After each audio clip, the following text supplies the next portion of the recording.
I am fortunate enough, I do get to travel around a lot. Have we got any Australians in tonight? Make some noise.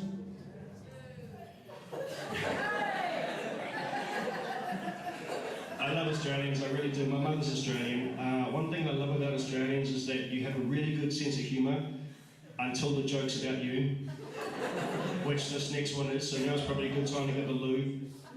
But I was over in Fremantle, over in Western Australia, and I really love it. They have, in the centre of the city, they have a big sort of paved area right outside the markets. They have a lot of street performers. And these guys are really amazing. They do almost anything, and heaps of people gather around and watch, dozens and dozens of people.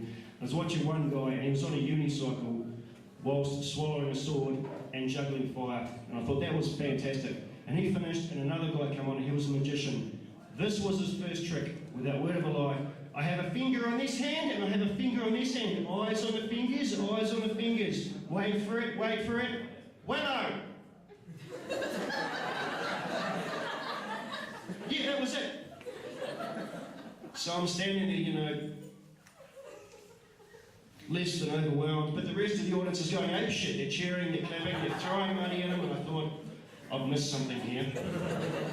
Until the guy next to me, he turns to me and says, "Hey mate, that's not actually that impressive." "Really?"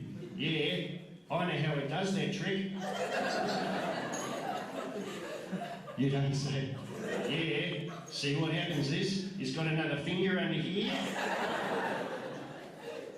"So you're saying he's got 6 fingers?" "Yeah!" Safe to come back from the toilet now, by the way. We'll do that. Any fans of Thomas the Tank Engine?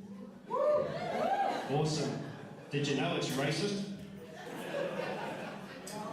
True story, there's a Nigerian woman who lives in London, and she's written in to the producers of the BBC claiming that Thomas the Tank Engine is racist because her kids don't understand it. Because it only caters for the white kids, you know what I mean? Don't cover the broader demographic that London now represents. Innit? Large. I was quite shocked to see this because it's people getting upset at silly things, calling it racist when it's not, you know, this PC world we live in, it really does annoy me. People are getting worked up at stupid things. So I thought I'd invent some new characters. So now, as well as Thomas and Percy and Gordon and the Fat Controller, I reckon you could also have Shaniqua, the rather robust shunting engine, who's always grumbling up and down the tracks going, Recently seen on the Jeremy Kyle show trying to get child support for the 2 baby engines she had with Gordon.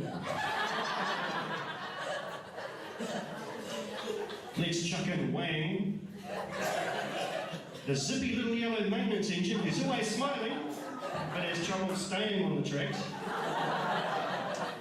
Just to tone it down a bit, you could have Ahmed, the deeply religious career van, who just got his explosive goods license. And finally into the mix we'll throw in Sebastian, the homosexual train who gives fashion advice to all the straight engines. I even came up with some lines for the script for the new episode. I reckon it could go a little something like this. And then Thomas said to the Fat Controller, "I wish I was a big engine like Gordon." "One day, Thomas," said the Fat Controller, "one day." And then along the track comes Sebastian, the pink train. "Hi everybody. You're looking fabulous today. Oh my, Thomas, you're all covered in soot. Can I polish your smokestack?" A little bit of sexual innuendo in a kids program there.